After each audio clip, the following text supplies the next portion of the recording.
All right, trying to start a new effort here with kind of sports nutrition mini lectures, and maybe I'll do some cancer mini lectures or other types of science mini lectures. Goal is to be able to provide some perspectives on things in as short as possible. And if you know me, I have a hard time keeping things short, so we'll see what happens here. But the topic here is maximal fat oxidation. Why is it studied? And you've probably been to either a gym or a hotel where you'll see on the stair climber, treadmill, cycle ergometer, a maximal fat burning zone, something along those lines. And so it's based upon this concept, and I just wanted to make sure that people understood kind of what it meant, how to use it if that's kind of a goal, and the science behind it. So this will cover what it is, how it's determined, what does it mean, and then whether, what's its relevance.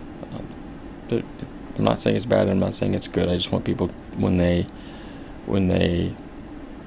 work in this exercise intensity range, they understand what's happening and why it might be important. So it's maximal fat oxidation.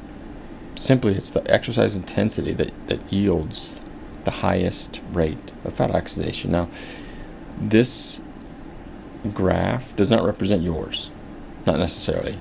Most people are probably in this same range, and so that's how the treadmill companies and the fitness industry companies or the equipment industry kind of gets a range. And the more information you put into the device, the treadmill formula, whatever, it'll ask you to key in height, weight, sex, age, whatever, and to help give information to make it as accurate as possible. But if they're not measuring fat oxidation rate, you don't know for sure. That's one aspect.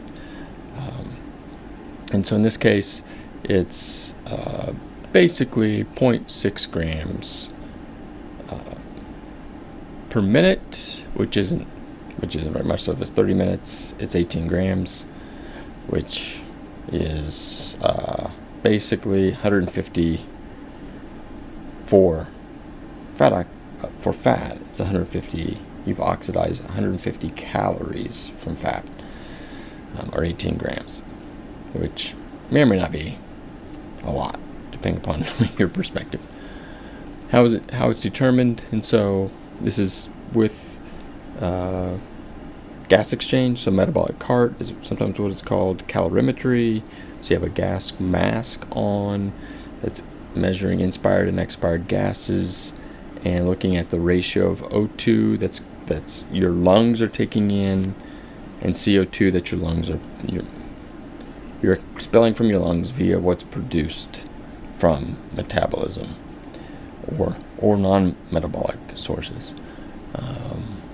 So the formula is based upon the O2 needs and CO2 produced to do work, and so using fat produces more, using fat, 100% fat produces less CO2 than using glycolysis with our carbohydrates and oxidizing it fully. And so you'll get basically a value that's, I don't want to get into the weeds here with this, but basically the metabolic cart can estimate how much of the CO2 is coming from fat oxidation versus carbohydrate oxidation based upon the ratio of O2 to CO2. The metabolic pathways are glycolysis, beta oxidation, and Krebs cycle pathways, with the end result it goes through the electron transport chain within mitochondria. And so what does it mean? So here, basically, one way to look at this, which is why it might be somewhat confusing, is so this is a 10% difference in intensity. So a moderate jog to slow jog kind of the range, slower jog, moderate jog, between the red lines. That doesn't change your fat oxidation that much. And even if you get a little bit faster or you go a little bit slower, it's still not much. You're talking a 0.1 difference potentially in grams of fat that's oxidized. So from my perspective, one, it's better to exercise than not exercise. And so if you don't know what your fat, I don't even know what it is, so you don't exercise. It's better just to go out and walk, jog. In essence, a concept is walking to jogging, slow running. You're going to be oxidizing, honestly, about the same amount of fat. The issue is, as you progress, this figure looks at fats, carbohydrates in muscle and in the blood, and as you go from rest to a walk, to a jog, to a run, from a walk to a jog, fat oxidation doesn't change much. When you go to a run, it decreases a little bit, but the increased calories kind of makes up for that. So this gets into the debate of, is it better to burn more calories or to oxidize a little bit more fat and burn fewer calories? This is a kind of I can understand perspectives from both sides. My leaning is, if you can spend some time in this category, you'll get better faster, and your body will adapt. Versus here, you can adapt some, and you'll get better less quickly, unless you exercise for a prolonged period of time. And so you can fluctuate the formula to where you can burn basically the same amount of calories depending upon how long and the intensity that you work out. And so higher intensity, a little shorter duration, lower intensity, a little longer. And so if for those that have a limited lunch break or time after work or before work, it tends to be better to at least do some higher intensity work in the midst. And my perspective is, it will not impact your overall 24-hour fat oxidation.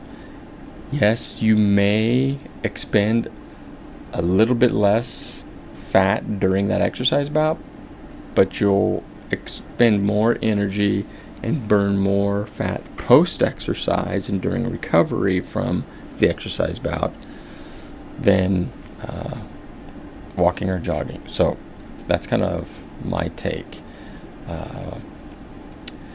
So there are caloric differences, and then so there is a steep drop off here. And so one of the things that is happening is lactate production. So when you're using a lot of muscle glycogen, you're going to be producing more lactate, which produces lactic acid, and that is buffered.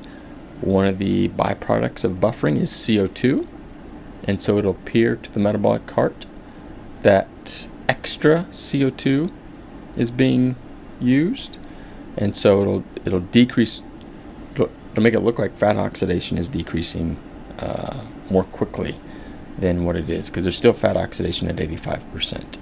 And so I would say the true fat oxidation is more gradual here. It does decrease a little bit, but not to zero at this intensity, in my professional opinion. And so that kind of explains why fat oxidation appears to be zero here at 90% of VO2 max. So, is it important or not? Sort of.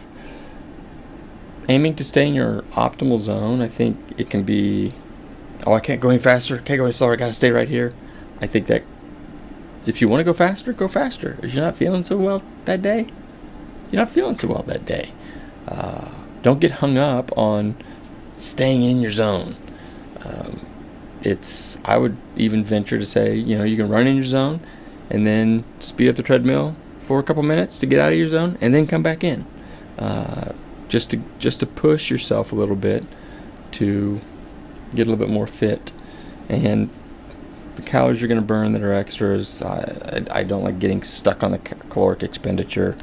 I think diet is kind of probably a more significant factor for body composition than exercise. I'm not saying that it necessarily is. There are individual differences, so this is a umbrella concept, not necessarily specific for you. So, and one of the aspects is, if for those that may have done this and it's like, why am I not decreasing body fat? Well, part of it could be diet, and part of it could be the duration of exercise. Even though you're in your fat burning zone, it may not be long enough, the intensity might not be great enough, and so as you get more months into it, your zone may shift with fitness, and so that could also play a role. And so what was once in the zone peak or even above the zone is now low. And so you can say, I'm in my zone, but it's not changing my body composition, because you also have to remember there's dietary factors on the other side of that energy balance equation.